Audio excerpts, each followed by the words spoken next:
Для аграриев не существует ни выходных, ни праздничных дней. С самого утра рабочие собирают урожай озимого ячменя.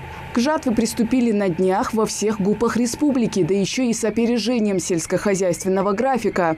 Мы немного раньше, потому что она подспела, и поэтому мы раньше вышли.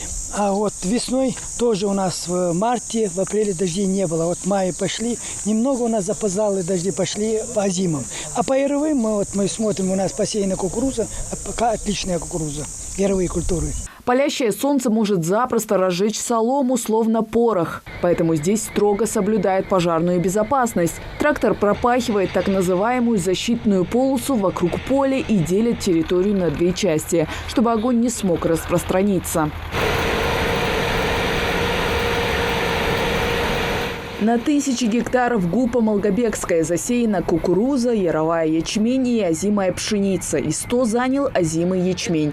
По прогнозу аграриев, в этом году получится собрать 30-33 центнера с гектара. Настроение, конечно, хорошее у всех. И здесь, кто работает, я имею и трактористы, и механизаторы, и кабанеры. Все они по настроению приступили к уборке урожая. Они целый год ждут уборки этого урожая, их результат. Министерство сельского хозяйства в этом году выделило удобрения, семена, средства защиты растений, чтобы они вовремя могли эти мероприятия провести по уходу, я имею в виду, этими культурами. Поэтому урожай сегодняшний есть.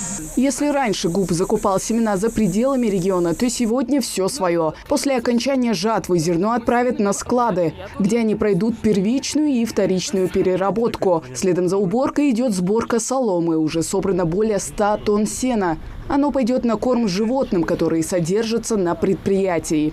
У нас скот завезен в 2020 году, в конце октября-декабря. Первый завоз был 100 голов крупнорогатый скот и 500 голов мелкорогатого скота.